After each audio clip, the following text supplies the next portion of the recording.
انما المؤمنون اخوة فاصلحوا بين اخويكم واتقوا الله لعلكم ترحمون.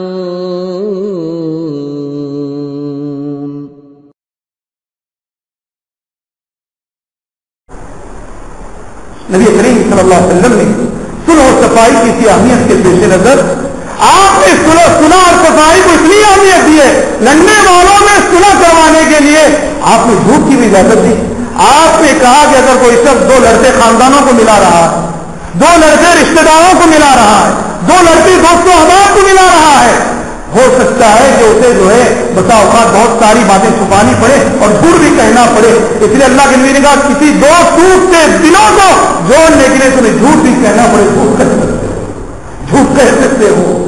اہل علم مثال دیتے ہیں زید اور بکر نے جھگڑا کر لیا، آپ جا کے زید سے کہہ سکتے ہیں کہ بھائی ابھی بکر سے مل کے آ رہا ہوں، بکر اپنی غلطی پر بہت نادم ہے، وہ شرمندہ ہے، وہ آپ سے ملنا چاہتا ہے. حالانکہ نہ بکر کے پاس یہ گیا ہے، حالانکہ نہ ہی بکر نے جو ہے ندامت اظہار کیا.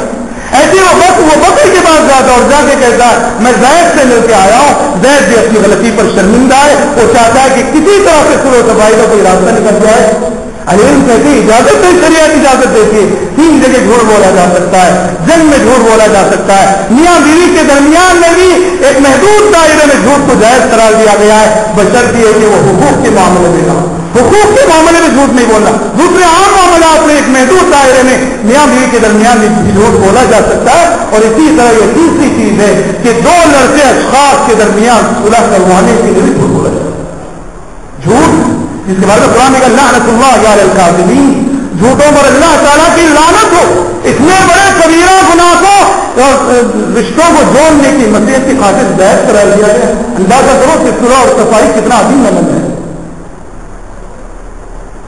نبی کریم صلی اللہ علیہ وسلم نے فضیلت بتائی، صلح کرنے والوں کی فضیلت بتائی. جو سب دو لڑکے اشخاص کے درمیان صلح کروا دے، آپ نے جو حدیث بیان فرمائی کہ ہر صبح انسان پر 360 صدقے واجب ہوتے ہیں. ہر صبح انسان پر اس کے بدن میں اللہ نے 360 جوڑ رکھے، ہر جوڑ کے بدلے صدقہ، اس طرح 360 صدقے واجب ہوتے ہیں. ان 360 صدقوں کی ادائیگی کا جو راستہ آپ نے بتایا، آپ نے کہا سبحان اللہ کہیں تو ایک صدقہ، الحمدللہ کہیں تو ایک صدقہ ادا ہوگا، اللہ اکبر کہیں تو ایک صدقہ ادا ہوگا.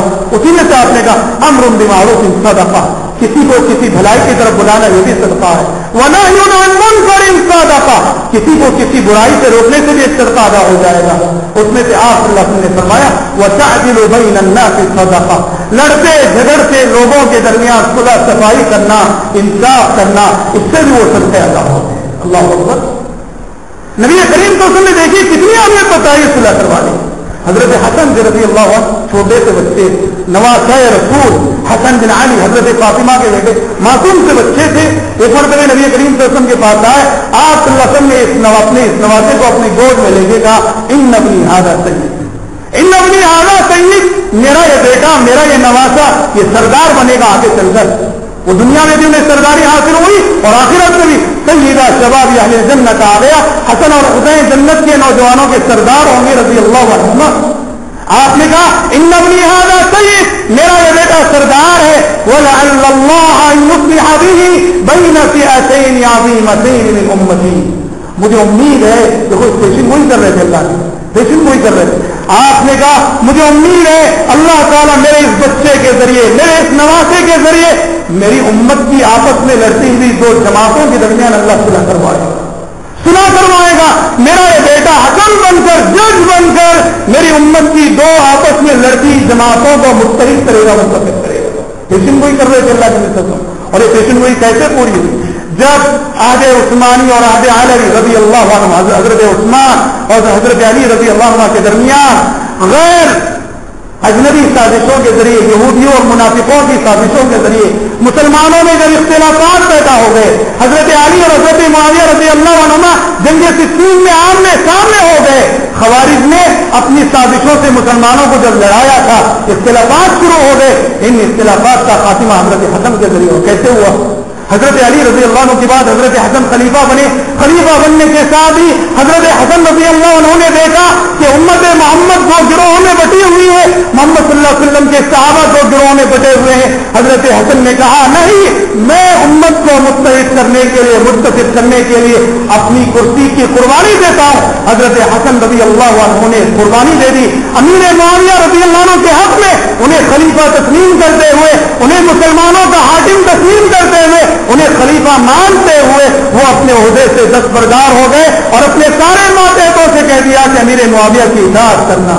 سن 40 پر 1 ہجری یہ وہ سال ہے جس سال حضرات صحابہ اکرام رضوان اللہ علیہم اجمعین منافقوں اور یہودیوں کی سازشوں سے لڑنے کے بعد پھر سے حضرت حسن ابن علی رضی اللہ عنہ کی دور اندیشی پر مبنی فیصلے کے ذریعے متحد ہوئے تھے، متفق ہوئے تھے اور ساری امت نے امیر معاویہ رضی اللہ عنہ کو اپنا خلیفہ مانا تھا. اس لیے سن 40 پر 1 ہجری کو عام الجماع کہا جاتا ہے. تاریخ میں اس کو عام الجماع یعنی اجتماعیت کا سال ہے، جب امت پوری ایک امیر پر متفق ہو گئی، ایک خلیفے پر متفق ہو گئی. یہ حضرت حسن رضی اللہ عنہ کی بہت بڑی منتوج اور بہت بڑی فضیلت ہے کہ اتنا بڑا فتنہ حضرت حسن رضی اللہ عنہ کے ذریعے سے ختم ہو گیا اور ساری امت ایک خلیفے کو جو اپنا، ایک بادشاہ کو اپنا خلیفہ مان کر کے چلنے لگی. تو بھائیوں بلاد ربیہ میں تو ہم دیکھتے تھے حکومت کی طرف سے انتظام ہوگا، حکومت کی طرف سے باقاعدہ بلاد ربیہ میں ہم نے دیکھا لجنت اصلاح ذات البین کے نام سے کمیٹیاں ہوتی تھیں کہ آپس میں لڑتے خاندانوں کو ملانے کے لیے، جھگڑتے افراد کو ملانے کے لیے باقاعدہ حکومت کی جانب سے کمیٹیاں بنائی جاتی ہیں. کسی میں بھی اختلاف ہو، آپ جانتے ہیں کسی کے خاندان میں اختلاف ہے، آپ جا کے وہاں کمپلین کر دیں، وہ لوگ جو بیچ میں آ کر کسی طرح سے صلاح صفائی کروائیں گے. لیکن افسوس ہے یہاں تو اس طرح کی کوئی صورت نظر نہیں آتی. یہاں تو ہندوستانی معاشرے میں جماعت کی پاور حاصل ہے، مگر جماعت بھی پوری طرح سے ان اختلافات میں صلاح صفائی کرانے میں پوری طرح کامیاب نہیں ہو رہی. اس لیے کہ مسلمان بھی جماعت کی برتری کو جو تسلیم نہیں کر رہے. آج افسوس ہے ہمارے معاشرے میں نفرتوں کی آگ بڑھانے والے ملیں گے، نفرتوں کی آگ بجھانے والے نظر نہیں آتے. آگ پر پیٹرول ڈالنے والے ملیں گے، ادھر کی بات ادھر پہنچا کر، ادھر کی بات ادھر پہنچا کر اختلافات کو بڑھانے والے آپ کو جتنے چاہے ملیں گے. اس لیے اللہ کے نبی نے فرمایا اللہ يدخل الجنة نمام جنت میں بھی داخل نہ ہوگا، چغل خور جنت میں داخل نہ ہوگا جو ادھر کی بات ادھر اور ادھر کی بات ادھر کر کے جو لڑاتا ہے، جو رشتے داروں کو لڑاتا ہے، جو دوستوں کو لڑاتا ہے، جو دلوں کو جو لڑاتا ہے، ایسا نمام جنت میں داخل نہ ہوگا. یہ بہت بڑا کبیرہ گناہ کو نے اس کو قرار دیا. محترم بھائیوں، نبی کریم صلی اللہ علیہ وسلم کی سنت ہے، سنت محدورہ ہے، لڑتے خاندانوں کو ملانا، لڑتے بھائیوں کو ملانا، لڑتے دوستوں کو ملانا اور اختلافات کو ختم کرنا. حالانکہ معاشرے میں گھر گھر میں اس سنت کی ضرورت ہے، مگر اس سنت پر عمل کرنے والے خالی نظر آتے ہیں. میرے لیے اور آپ کے لیے ضروری ہے کہ ہم اللہ اور اس کے رسول کی ان تعلیمات کا پاس و لحاظ کرتے ہوئے اپنے تمام اختلافات کو ختم کریں، کم کریں اور ان اللہ اور اس کے رسول کی خاطر اپنے جذبات کی قربانیاں دیں. رب العالمین سے دعا ہے کہ پروردگار کہنے والے کو اور سننے والوں کو اللہ تعالیٰ ہم سب کو نبی کریم صلی اللہ علیہ وسلم کی پاکیزہ تعلیمات پر تمام کو عمل کرنے کی توفیق عطا فرمائے. پروردگار ہمیں نفرتوں کی آگ میں جلنے سے بچائے. اللہ تبارک و تعالیٰ ہمیں محبت اور صلح و صفائی کے ساتھ زندگی گزارنے کی توفیق عطا فرمائے. آمین. بارک اللہ لنا ولکم فی القرآن العظیم ونفعنا وإياكم بما فيه من الآيات والذكر الحكيم إنه تعالى مجاهد الملك الرحيم ورب الحكيم.